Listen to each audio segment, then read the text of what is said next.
all these years, I was putting everyone else first. My family, um, my career, and it left me feeling some kind of way. I feel like I forgot who I was, what I loved, and what brought me joy.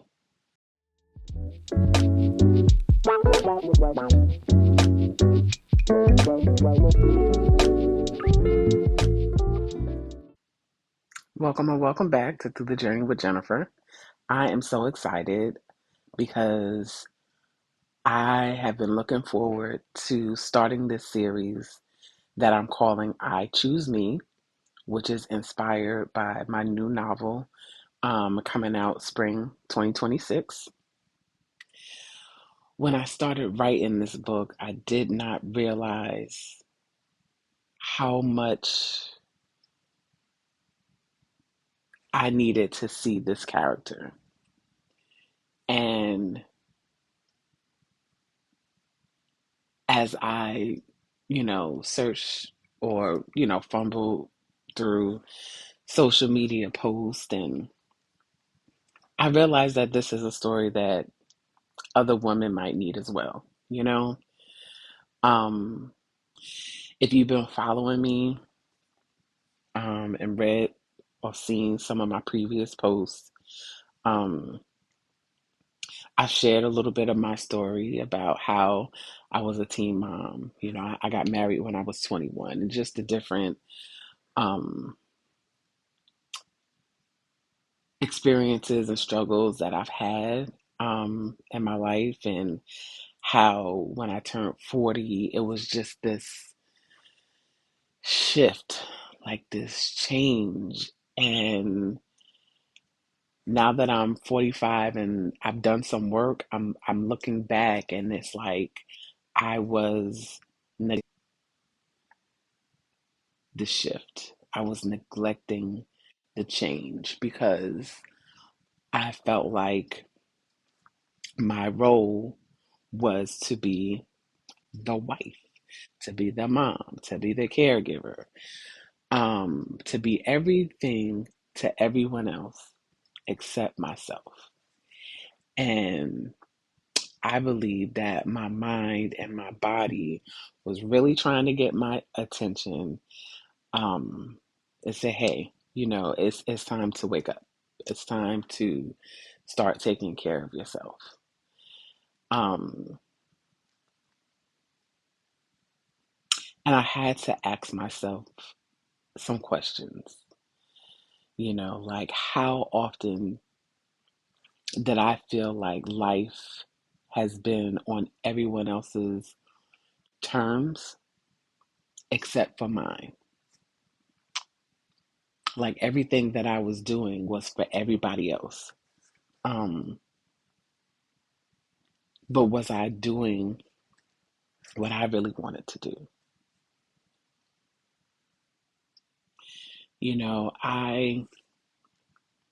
I love my husband. I love my kids. I love my family, you know, but I feel like all these years I was putting everyone else first. My family, um, my career, and it left me feeling some kind of way. I feel like I forgot who I was, what I loved, and what brought me joy. I needed to figure that out. And that's why the character in I Choose Me feels so real, because I think so many women feel like that and go through that after they hit a certain age, you know? Um, I am 45 and I have adult children now, and life is different. And I felt some kind of way as my kids were shifting to being more self sufficient. And I didn't want to be the type of mom to hover over my children, to be involved in everything they're doing in their adult life because I was so involved in their childhood. And I also wanted to live and do things and be outside because I was a teen mom. I was a young mom and I worked and I went to school and I took care of my kids. And I really didn't have um, a teenage life, you know? And one thing about all of that is I have no regrets. No regrets because I am 45 years old. My kids are grown. Um, I don't have any grandchildren and I can come and go as I please, you know?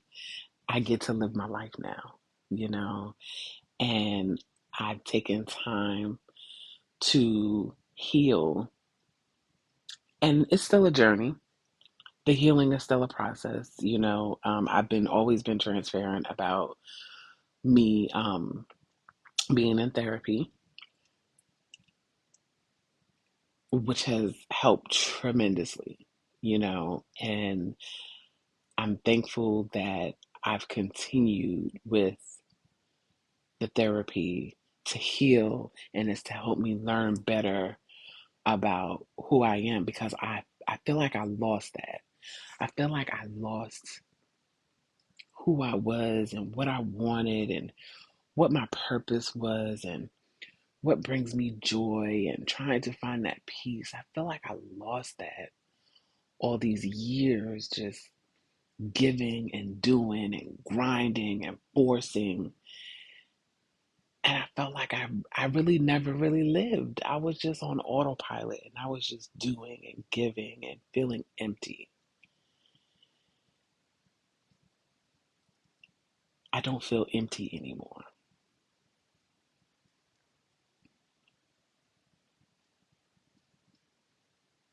And I'm thankful for that. I'm thankful for the work that I put in. I'm thankful for the time that I put in, you know. And I want other women to feel the same way. I want you to feel that peace. I want you to feel that joy. But that comes when you do the work and you do that healing and rediscovering, which is not easy. Um, I've had many days and many nights where I have just cried and I needed those tears.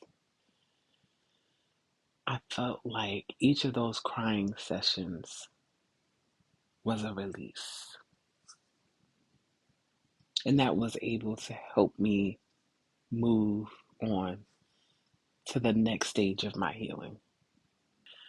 I remember a couple of years ago, I was sitting at my desk and I was working,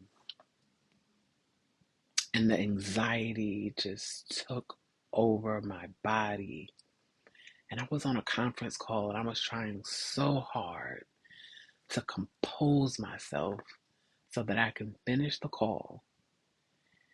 And once I hung up, that anxiety attack hit. And I knew in that moment I needed help. You know, I needed to change some things. And I also asked the question, when was the last time that I did something just for me? And I couldn't remember because everything that I've ever did from the time I became a mom and from the time I became a wife Everything I did was about my children or about my marriage, my husband. I had spent decades caring for my children and my family and my career. And in the process, I lost track of myself. And I felt tired. I felt stuck. And to be honest, I felt resentful. And then it hit me. Why can't I choose myself now? And that really was the start of my journey back to who Jennifer is, to what lights me up, and to, from that point, building a life that feels purposeful and joyful. And here's the thing, I am not alone. You know, studies show that women are much more likely than men to put other needs first. And so many of us women are caregivers by nature and socially conditioned to nurture. And often we were praised for it, but it was at a cost. By the time we hit our 40s, many of us are starting to realize, and sometimes it's painful, that we have neglected ourselves.